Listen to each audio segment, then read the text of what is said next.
Hello everyone, welcome back to my YouTube channel and today we are going to learn about use of mic. आज हम mic का use सीखने वाले हैं।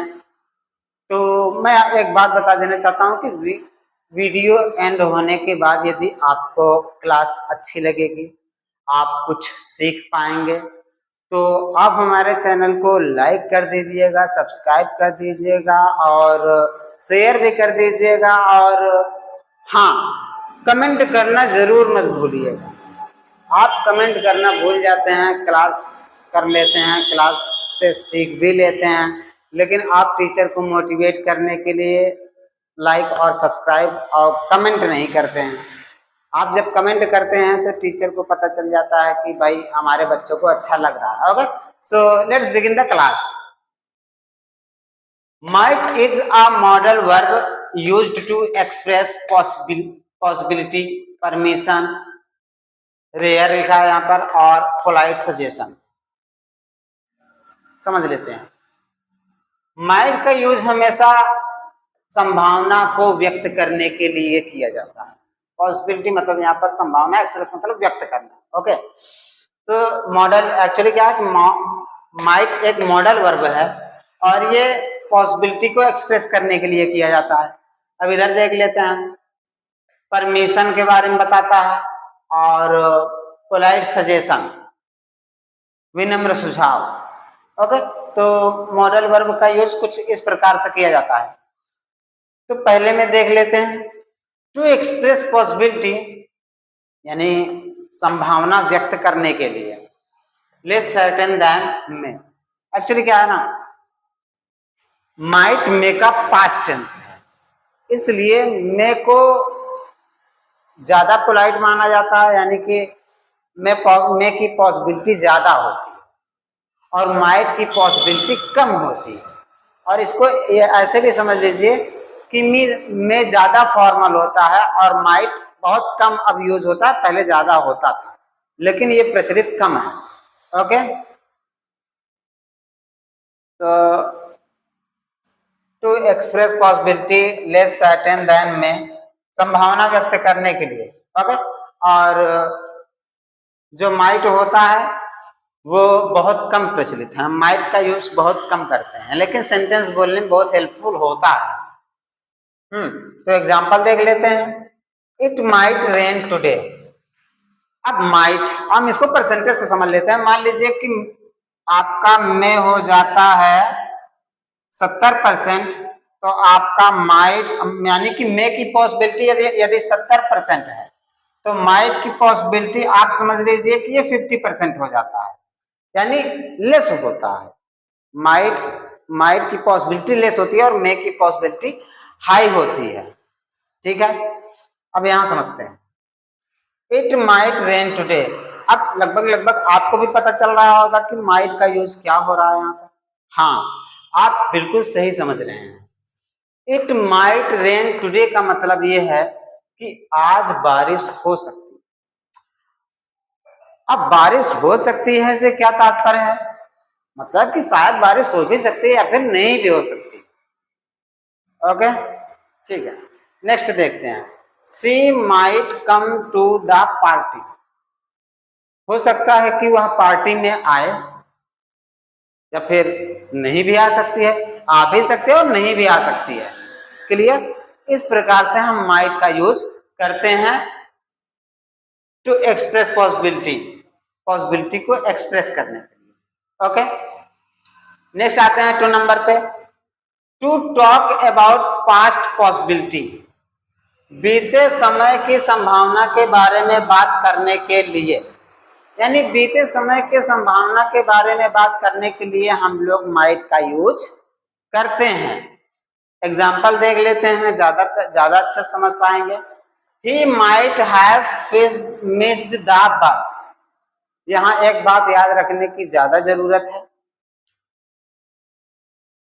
कि माइट के बाद आप यहाँ पर देख रहे हैं हैव अप्लाई हुआ है, तो ध्यान दीजिएगा, यदि किसी मॉडल वर्ब के बाद हैव आता है और वो पास्ट होता है तो उसके साथ हमें वर्ब की थर्ड फॉर्म अप्लाई करना पड़ता है। ठीक है, तो ही माइट हैव मिस्ड, इसलिए यहाँ पर मिस नहीं मिस्ड है, मिस्ड द बस। अब इसका मतलब क्या है,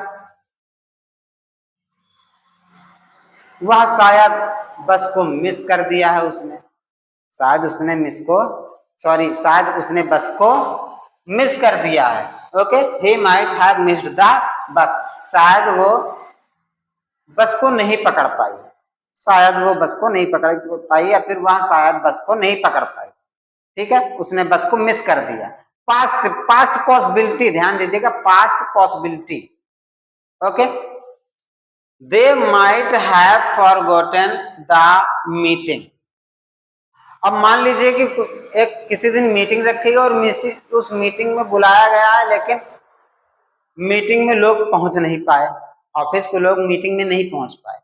ठीक है, तो उस कंडीशन में अब मीटिंग वाले कह रहे हैं they might have forgotten the meeting, वे शायद मीटिंग को भूल गए हैं, इसलिए वो मीटिंग में नहीं आ पाए। भूल गए हो या तो फिर उनके पास कोई काम हो। तो ध्यान दीजिएगा यहाँ पॉसिबिलिटी, यहाँ पर पॉसिबिलिटी की बात हो रही है, पास्ट पॉसिबिलिटी की। तो हो सकता है कि वो उनकी बाइक पंक्चर हो गई हो या फिर कुछ भी हो सकता है, संभावना व्यक्त हो रही है कि हो सकता है कि वो मीटिंग भूल गए। ठीक है, नेक्स्ट देखते हैं third number, to make polite suggestions, विनम्रता से सुझाव देने के लिए, विनम्रता से सुझाव देने के लिए, सरल भाव से सुझाव देने के लिए। एग्जाम्पल देख लेते हैं, you might try restarting your computer.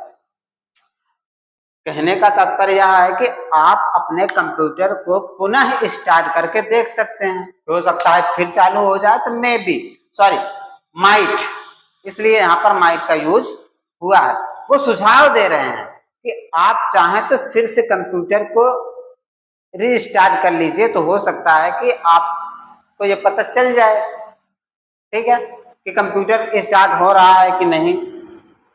तो you might try restarting your computer, आप अपने कंप्यूटर को पुनः स्टार्ट करके देख सकते हैं। We might leave a little earlier. अब कुछ लोग निकले स्कूल जाने, मीटिंग में जाने के लिए, और मीटिंग में पहुंचे, पता लगा वो बहुत जल्दी पहुंच गए।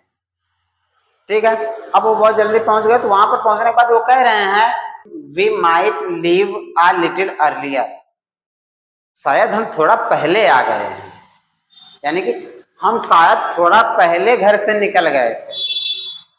We might leave a little earlier, शायद हम थोड़ा पहले निकल गए थे।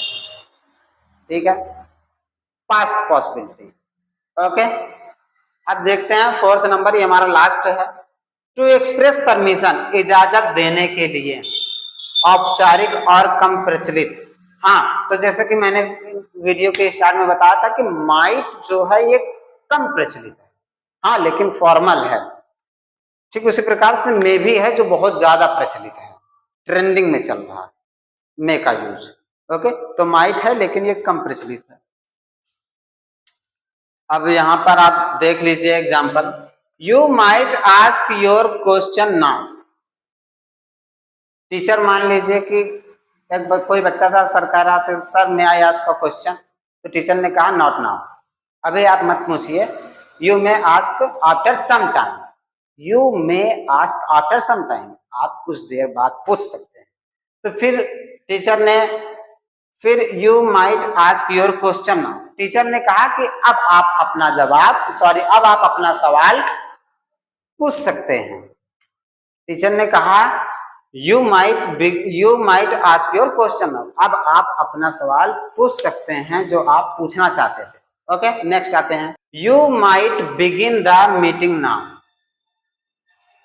अब आप मीटिंग स्टार्ट कर सकते हैं। ध्यान दीजिएगा कि यहाँ हम परमिशन की बात कर रहे हैं, तो वो परमिशन दे रहे हैं कि अब आप मीटिंग स्टार्ट कर सकते हैं, you might begin the meeting now.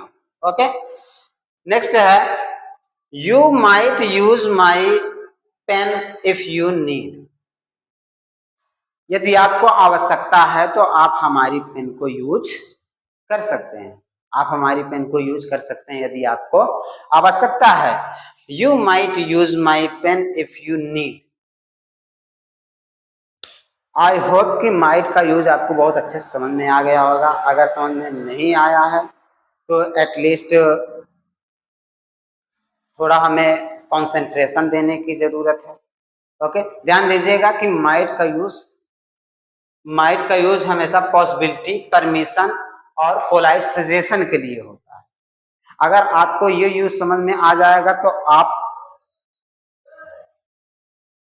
की स्पीकिंग में काफी हेल्प करेगा माइट का यूज।